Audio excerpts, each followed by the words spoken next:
wabarakatuh. Salam sehat dan salam sukses luar biasa untuk sahabat ASN Amanah di seluruh Nusantara.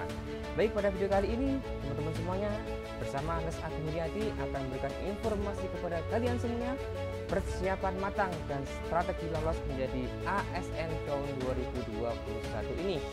Sudah siapkah kalian untuk mendaftar CPNS dan P3K? Harapannya adalah teman-teman semoga kalian semuanya lulus menjadi CPNS maupun P3K di tahun 2021 ini. Jangan lupa simak terus videonya, mudah-mudahan bermanfaat untuk teman-teman semuanya.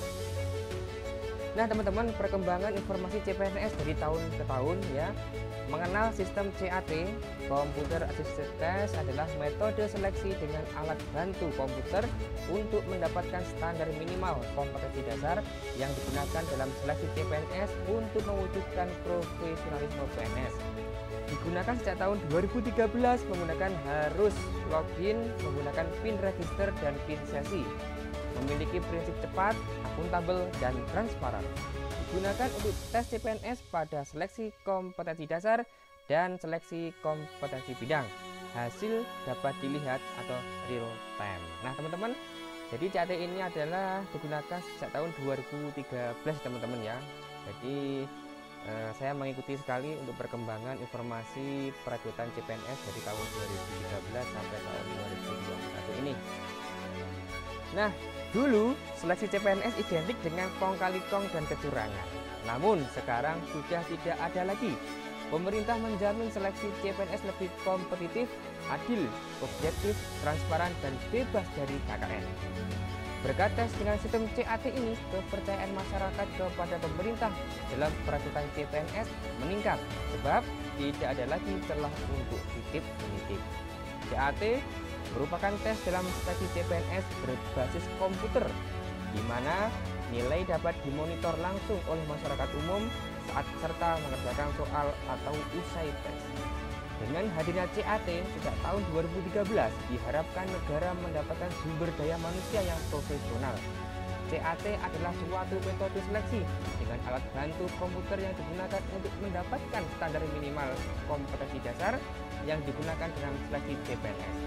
Tujuannya untuk memperoleh ASN yang profesional, memiliki nilai dasar dan etika profesi dalam melaksanakan tugas pelayanan publik, tugas pemerintahan, dan tugas pembangunan. Nah teman-teman, ini adalah sebuah terobosan baru dari pemerintah dalam menciptakan suasana adil, objektif, dan transparan, bebas dari KKN.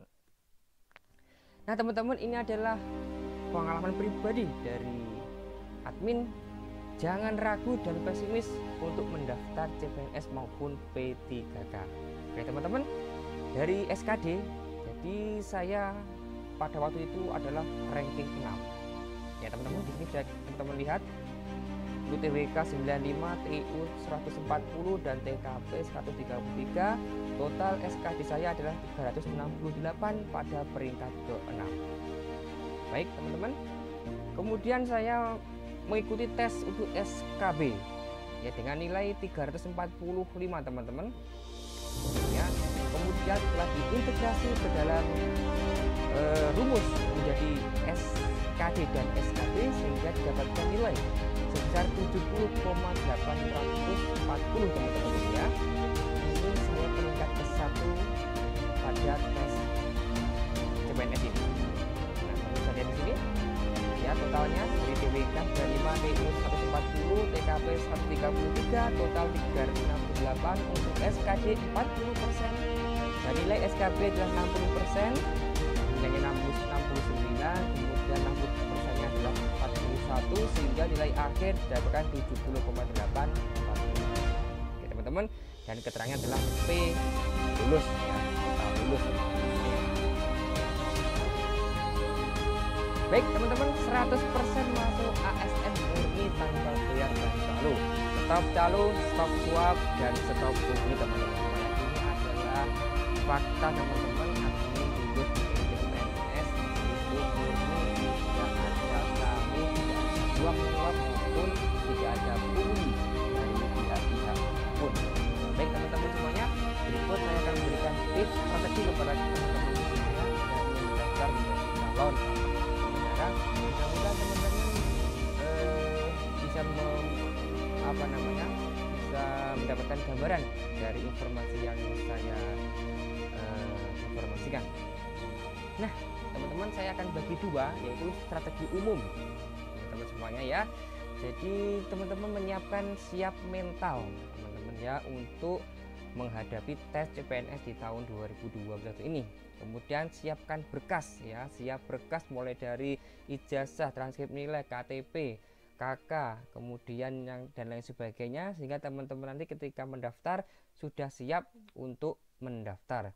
Kemudian siap ditempatkan di wilayah seluruh NKRI. Teman-teman, nanti ada syarat umum yaitu bersedia ditempatkan di seluruh wilayah Negara Kesatuan Republik Indonesia. Kemudian teman-teman, strateginya adalah peluang formasi. Teman-teman harus jeli dalam memilih dan memilah mana peluang formasi yang paling besar yang teman-teman akan daftar ya. Ini teman-teman harus menghitung peluang formasinya. Dan nanti teman-teman saya bisa memberikan informasi ini sehingga teman-teman bisa fokus ke dalam formasi peluang besar. Kemudian pahami tes yang diujikan. Nah, teman-teman, ini sangat penting sekali teman-teman. Jika teman-teman mendaftar di kementerian ya, di kementerian itu berbeda dengan di pemerintah kota maupun provinsi ya. Ada syarat khusus yang harus dipenuhi oleh peserta. Teman-teman harus jeli dalam membaca informasi dalam perekrutan CPNS di tahun 2021. Kemudian siap berkompetisi teman-teman ya. Jadi teman-teman harus siap untuk bertanding secara jujur dan adil, transparan, sehingga teman-teman nantinya bisa mendapatkan nilai yang terbaik. Kemudian siap fisik teman-teman ya. Usahakan teman-teman tidak memforsir kesehatan teman-teman semuanya. Jadi fisik harus disiapkan ya. Jangan sampai ketika ada pendaftaran teman-teman sakit sehingga teman-teman tidak bisa mendaftar CPNS maupun P3. Ini adalah strategi umum teman-teman ya. Bisa baca teman-teman lagi nanti sehingga teman-teman bisa mendapatkan nilai yang maksimal. Kemudian saya membagi lagi menjadi strategi khusus. Simak dulu. Yang pertama adalah relax, tenangkan pikiran dan emosi kalian. Ya, tidak perlu khawatir teman-teman semuanya. Teman-teman harus relax, tenangkan pikiran dan emosi kalian. Kemudian belajar membaca cepat dan memahami soal dengan cepat. Karena waktu terbatas teman-teman semuanya ya, harus belajar dalam membaca soal dan pahami soal sehingga teman-teman bisa menjawab soal dengan cepat. Kemudian fokus kepada materi atau skill yang belum mahir, misalnya perdalam, hafalan dan lain sebagainya. Nah teman-teman, jika teman-teman ada yang belum mahir mungkin di bidang TWK, jadi teman-teman asah di bidang TWK. Mungkin teman-teman belum mahir di bidang TIU, khususnya apa, nanti teman-teman juga fokus mengasah skill yang belum mahir sehingga teman-teman tidak melebar dalam belajar. Kemudian buat catatan kecil yang mudah diingat atau dihafal. Teman-teman bisa menaruhnya di tembok, mungkin di dapur, untuk yang masak ya mungkin di tempat tidur, sehingga teman-teman sekali lewat bisa membaca catatan tersebut. Kemudian kerjakan pada soal yang mudah dan mampu mengerjakan. Teman-teman perlu diingat bahwa kita juga dibatasi dengan waktu. Jadi sehingga teman-teman harus mengerjakan soal-soal yang teman-teman anggap mudah dan teman-teman mampu mengerjakan. Jika tidak mampu, teman-teman bisa melewati saja. Oke, langsung klik simpan pada jawaban yang teman-teman sudah anggap benar, sehingga teman-teman fokus ke dalam soal-soal yang belum dijawab. Kemudian catat pada kertas buram nomor soal yang teman-teman anggap ragu-ragu. Misalnya nomor 2 masih ragu-ragu, teman-teman bisa loncati ke soal berikutnya. Teman-teman mencatat di lembar buram. Ini yang juga dilakukan saya ketika tes SKD maupun SKB teman-teman ya. Saya catat sehingga nanti ketika kita kembali lagi ke soal tidak harus urutan dari nomor 1 lagi. Kemudian teman-teman makan secukupnya sebelum ujian berlangsung. Tidak perlu kenyang dan jangan sampai kita lapar dalam menghadapi ujian nanti. Teman-teman bisa izin ke kamar mandi jika kalian merasa harus BAK atau BAB sebelum ujian berlangsung.